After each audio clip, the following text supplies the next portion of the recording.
Hello बच्चों, कैसे हैं आप सभी लोग। आई होप आप सब लोग अच्छे होंगे और स्वागत है आप सभी का आपके अपने YouTube channel Sameer Sharma biology पर। आज की वीडियो में हम लोग बात करेंगे, आज एक नया चैप्टर स्टार्ट होने जा रहा है जिसका नाम है हाउ डू ऑर्गेनिज्म रिप्रोड्यूस। देखिए बच्चों, हम लोगों ने अब तक जो पढ़ा था, इससे पहले एक चैप्टर पढ़ा जिसका नाम था लाइफ प्रोसेसेस, और हमारा जो फर्स्ट टर्म ये जो है इस सेशन का वो तो हमारा कवर हो चुका है। ये जो हमारा चैप्टर है ये हमारा सेकंड टर्म में आने वाला है, बट स्टार्ट हमको अभी से कर लेकर चलना पड़ेगा। ओके, सो कई दिन बाद आज लेकर आए हैं वीडियो, बट आई होप आप लोग बहुत एंजॉय करेंगे और काफ़ी अच्छे से एक एक चीज़ आप क्लियर कर पाएंगे अपनी। ओके, सो बस मैं ये चाहूँगा कि आप सब लोग अच्छे से अपना पेन और कॉपी लेकर बैठिए अच्छे से और नोट करते रहिए एक एक चीज़ को। Okay, so let's start our video. आज हम लोग बात कर रहे हैं जिस टॉपिक के बारे में, इससे पहले कुछ चीज़ आपको क्लियर करना चाहूँगा कि जो हमने लेटेस्ट अभी कुछ दिन पहले एक चैप्टर पढ़ा जिसका नाम लाइफ प्रोसेसेस है, उसके बारे में देखिए हम लोगों ने क्या पढ़ा बेटा, कि लाइफ प्रोसेस के अंदर हमने बहुत सारी चीज़ें देखी बेटा, जिसके बारे में हमने एक डिटेल्ड स्ट्रक्चर और डिटेल्ड फॉर्म में एक एक चीज़ आपको बताकर रखी हुई है। अगर आप लोगों ने लाइफ प्रोसेस का कोई भी लेक्चर नहीं देखा तो आप लोग उसको देखिए, क्योंकि फर्स्ट टर्म का सिलेबस आपका वही है और वहीं से सब कुछ आने वाला है। ओके, तो जिसमें हम लोगों ने बहुत सारी चीज़ें देखी। सबसे पहले हमने देखा बेटा न्यूट्रिशन के बारे में पढ़ा हमने कि न्यूट्रिशन क्या है, कि लाइफ प्रोसेस बेटा जो एक्चुअली है ना, इसमें क्या है कि जो ऐसी प्रोसेस है हमारी लाइफ की जो हमारी लाइफ को एक आसान तरीके से कंटिन्यू करने के लिए हेल्प करती हैं, उन सब चीज़ों के बारे में हमने पढ़ा। उन्हीं में से एक एसेंशियल जो एक चीज़ है रिप्रोडक्शन के बारे में जो हम बात करने वाले हैं इस चैप्टर में, वो सब कुछ हम पढ़ेंगे, बट जीरो लेवल से आपको लेकर चलता हूँ।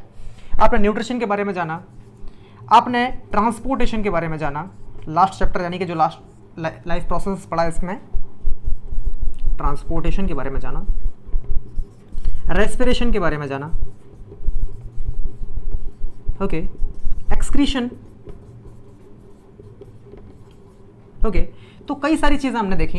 इन्हीं में एक डाइजेशन भी देखा, यानी कि सारी वो प्रोसेसेस जो हमारी लाइफ को आसान बनाती हैं, ओके, या फिर लाइफ को मेंटेन करने में हेल्प करती हैं, इन सब चीज़ों के बारे में जान लिया। उसी तरीके से हम इस चैप्टर में जो हम लोग नया पढ़ने वाले हैं रिप्रोडक्शन के बारे में जानने वाले हैं। भाई ये क्या है, इसके बारे में समझेंगे, ठीक है। तो जो रिप्रोड्यूस हो रहा है ऑर्गेनिज्म, कैसे हो रहा है, या फिर कौन कौन सी इसमें प्रोसेसेस और आएंगी, उन सब के बारे में डिटेल में बात करने वाले हैं। सो आपने इन सब चीज़ों के बारे में अच्छी तरीके से पढ़ लिया होगा। अब इसी को और आगे बढ़ाते हुए हम आगे चलते हैं हाउ डू ऑर्गेनिज्म रिप्रोड्यूस इस चैप्टर की तरफ। ओके, इसमें क्या क्या है देखिए।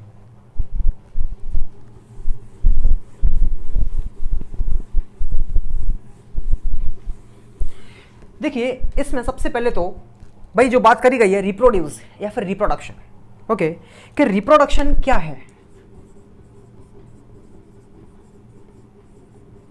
ऑब्वियसली आप लोग जब डिफरेंट बुक्स में पढ़ेंगे रिप्रोडक्शन की डेफिनेशन, तो सब में हो सकता है आपको कुछ ना कुछ नई डेफिनेशन देखने को मिले, पढ़ने को मिले, बट आप जब उसका एक एक्चुअल मीनिंग निकालेंगे तो मीनिंग लगभग सभी का सेम निकलेगा। क्या कहा जाता है कि प्रोडक्शन ऑफ न्यू स्पीसीज। री का मतलब बेटा क्या है यहाँ पर, री का मतलब है अगेन, ओके, और प्रोडक्शन का मतलब होता है, आपको पता होना चाहिए, फॉर्मेशन, अगेन फॉर्मेशन। किसी भी चीज का फिर किसी ऑर्गेनिज्म का बार बार फॉर्मेशन होना ही क्या कहलाता है, रिप्रोडक्शन कहलाता है। ओके, अगर इसकी हम डेफिनेशन लिखेंगे तो क्या कहेंगे कि the production of new species या फिर production of new organism from pre existing species, that's all. Okay, तो बस इतना ही हमको जानना है इसके बारे में। चलिए लिख लेते हैं, इसकी डेफिनेशन लिख लीजिए कि the production of new organisms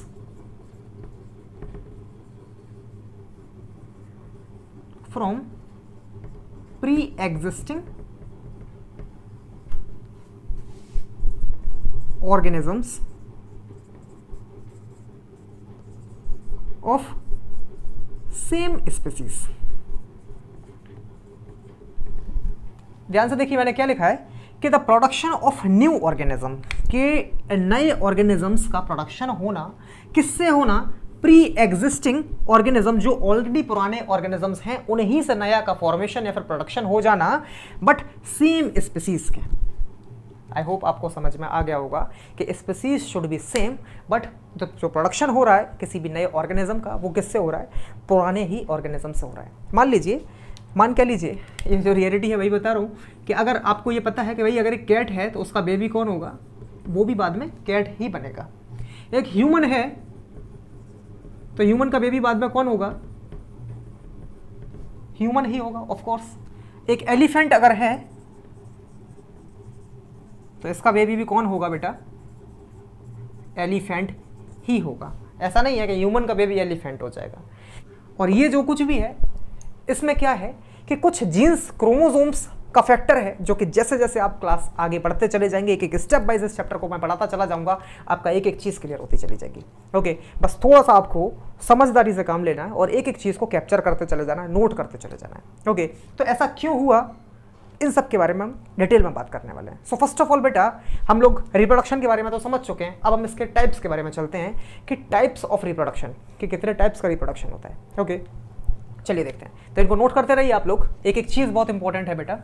और अगर आपको वीडियो थोड़ा अच्छा लग रहा हो तो आप लोग प्लीज़ लाइक कीजिए, बिकॉज आपका एक एक लाइक मेरे लिए बहुत इंपॉर्टेंट होता है और मुझे एक अच्छी वीडियो बनाने में और कॉन्सेप्ट बताने में हेल्प करता है बहुत ज़्यादा, और मोटिवेशन मुझे बहुत ज़्यादा मिलता है कि आपका एक एक लाइक, आपका एक एक कमेंट बहुत इंपॉर्टेंट है। और जो भी आप वीडियो चाहते हैं किसी भी टॉपिक पर, मैं बिल्कुल अब टाइम निकालूंगा आपके लिए और वीडियोस आपके लिए लेकर आता रहूँगा, और बीच बीच में लाइव भी आता रहूँगा, आपको नोटिफाई करता रहूँगा। ओके, चलिए शुरू करते हैं कि हमारा टाइप्स ऑफ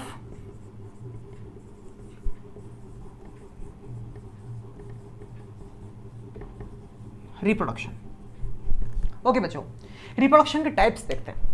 एक्चुअली रिप्रोडक्शन जो बेटा होता है ना, ये कितने टाइप का होता है, ये 2 टाइप्स का होता है।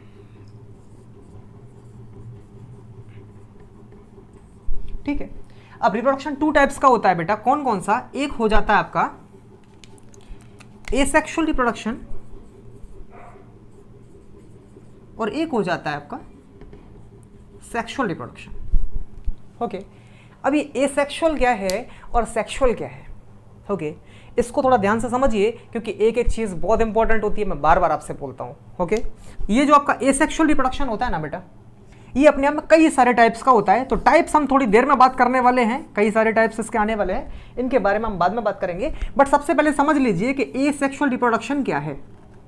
देखिए, रिप्रोडक्शन तो हमने समझ लिया कि production of new organisms from pre existing organism of same species, but ये एक्चुअली है क्या। देखिए कि एसेक्सुअल रिप्रोडक्शन में होता क्या है कि यहां पर किसी भी एक सिंगल पेरेंट की नीड होती है। बस रिप्रोडक्शन होने के लिए सिर्फ एक पेरेंट काफ़ी है अगली एक ऑर्गेनिज्म की और ऑर्गेनिजम्स बनाने के लिए, मतलब और आगे जनरेशन्स आने के लिए सिर्फ एक पेरेंट काफ़ी है। बट अगर हम लोग देखें सेक्सुअल रिप्रोडक्शन में, तो यहाँ पर एक पेरेंट से बात नहीं बनेगी, यहाँ पर 2 पेरेंट्स होना बहुत इंपॉर्टेंट है। तो हम लोग कह सकते हैं यहाँ पर क्या है बेटा, इन्वॉल्वमेंट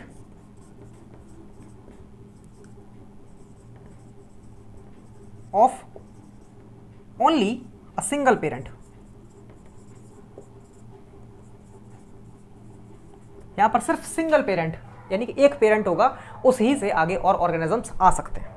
ठीक है, बट अगर हम लोग बात करें सेक्सुअल रिप्रोडक्शन की, तो यहां पर बाई पेरेंटल सिस्टम होता है, बाई पेरेंटल सिस्टम, यानी कि यहां पर 2 पेरेंट्स होंगे भाई। लेकिन खास बात क्या है, यहां पर एक होगा मेल 2 पेरेंट्स में और दूसरा कौन होगा, फीमेल। ओके, कि 2 पेरेंट्स होंगे, यहां पर एक मेल और एक यहां पर फीमेल। बट अगर यहां पर हम लोग देखें कि इन्वॉल्वमेंट होता है सिर्फ एक पेरेंट का, यहां पर कोई 2 पेरेंट वाला सिस्टम नहीं है, सिर्फ एक पेरेंट की जरूरत पड़ेगी। और एक पेरेंट जो होगा बेटा, वही अगली जनरेशन में क्या कर देगा, एक नया ऑर्गेनिज्म बनाकर तैयार कर देगा। Okay, without fusion of gametes, यहां पर किसी भी तरीके से गैमीट्स का फ्यूजन नहीं होता है, तो हम लोग कह सकते हैं विदाउट फ्यूजन ऑफ गैमीट्स, यहां पर किसी भी तरीके से गैमीट्स का फ्यूजन नहीं होता है। अगर यहां पर मेल और फीमेल नहीं है, देन गैमीट्स की भी कोई बात नहीं आई। बात समझने की कोशिश कीजिए, तो यहां पर गैमीट्स की भी कोई बात नहीं आई। ठीक है, जब यहां पर कोई मेल और फीमेल ही नहीं है, देन हम लोग गैमीट्स के बारे में कैसे कह सकते हैं। ओके, तो यहां पर कोई भी गैमीट्स का फ्यूजन नहीं होता है, इसलिए यहां पर इन्वॉल्वमेंट क्या रहता है बेटा, सिर्फ सिंगल पेरेंट का रहता है और अपने ही जैसा और ऑर्गेनिज्म बनाने की इनमें टेंडेंसी होती है। Then it is asexual reproduction and sexual reproduction हम देख चुके हैं। ओके, तो अब हम लोग बात करेंगे कि एसेक्सुअल रिप्रोडक्शन बेटा जो है, ये तो आपको क्लियर हो गया होगा, बट इसके अब कुछ टाइप्स के बारे में बात करने वाले हैं, ठीक है, कि टाइप्स कितने होते हैं और इनको कैसे हम याद रख सकते हैं, इन सब चीज़ों के बारे में ध्यान रखिए। और सेक्सुअल रिप्रोडक्शन तो अभी हमारा थोड़ा सा बाद में पढ़ेंगे, जब हम एसेक्सुअल को कंप्लीट कर लेंगे उसके बाद। ओके, सो चलिए एक एक चीज़ को नोट जरूर करते रहिए बेटा। इसको मैं रफ कर देता हूँ और जल्दी से फिर हम आगे बढ़ते हैं। अभी आप लोग लिखना शुरू कीजिए, जो भी चीज़ आपका रह जाता है आप वीडियो को पॉज कीजिए, बैक कीजिए और वापस से आप लिख सकते हैं। ओके, चलिए तो अब हम लोग बात करते हैं बेटा types of asexual reproduction. Okay, तो हम लोग टाइप्स देखने वाले हैं एसेक्सुअल रिप्रोडक्शन के। देखिए इसके कुछ टाइप्स होते हैं जो आपने पढ़ रखे होंगे, fragmentation, budding, regeneration, spore formation, vegetative propagation. और इसको एक सीक्वेंस वाइज पढ़ने के लिए मैंने एक ट्रिक बनाई है छोटी सी, जो मैं अक्सर अपने स्टूडेंट्स को जब रिप्रोडक्शन पढ़ाता हूँ तो उसके बारे में बताता हूँ। ओके, तो कई सारे यहाँ पर बच्चे जो होंगे वो ऑफलाइन क्लासेस में ले चुके होंगे, इस चीज़ के बारे में पढ़ चुके होंगे इसके बारे में, तो वापस से वही चीज़ बताते हैं आपको। कुछ जो नए बच्चे हैं उन लोगों को कुछ नई ट्रिक मिलेगी। देखिए सबसे पहले हमारा कौन होता है, सबसे पहले हमारा आता है fission, then fragmentation, budding, regeneration, spore formation,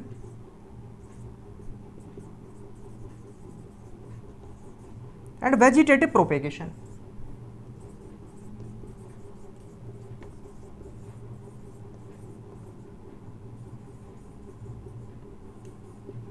okay, तो इतनी सारे हमें टाइप्स पढ़ने हैं बेटा इसके। अब इसको याद करने का तरीका क्या है, मैं आपको बहुत सिंपल सा बता देता हूँ। बस इनके जो फर्स्ट लेटर हैं इनको आप हाईलाइट कर लीजिए, और इन्हीं से एक ट्रिक बनाकर तैयार की है मैंने, बहुत सिंपल सी है, आप अच्छे से याद कर पाएंगे।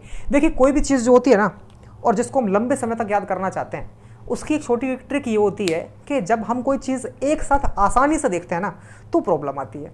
जब कोई हम अटपटी चीज़ देखते हैं, यानी कि कुछ एकदम डिफरेंट चीज़, यानी कि जो इमेजिनेशन से थोड़ा परे हो, अचानक से हम जब उसको देखते हैं तो हमारे दिमाग में वो चीज़ ज़्यादा देर तक रहती है बजाय उसके जो नॉर्मल है, यानी कि थोड़ी सी एबनॉर्मल चीज़ और थोड़ी सी एक कह सकते हैं ना अजीब चीज़। तो अजीब आपको दिखाता हूँ क्या है यहाँ पर, कि यहाँ पर फिजन देखा तो एफ हमने याद किया, एफ से आप याद रखेंगे फ्रॉग।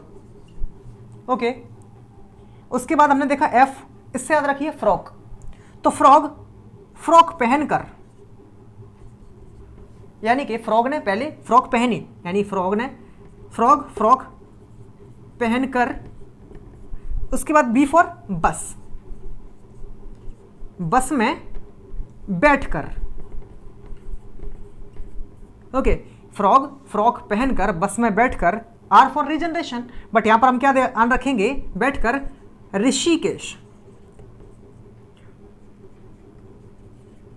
ऋषिकेश। एस फॉर यहां पर ध्यान रखिए से, ठीक है, और वी फॉर विशाखापट्टनम। आप इसकी जगह कुछ और भी यूज कर सकते हैं, विदेश कर सकते हैं। देखिए ध्यान से, विशाखापट्टनम चला गया। आई होप आप सब लोग देख पा रहे होंगे और आपने सबने समझ पाया होगा। तो मैंने क्या लिखा बेटा, fission, fragmentation, budding, regeneration, spore formation, vegetative propagation.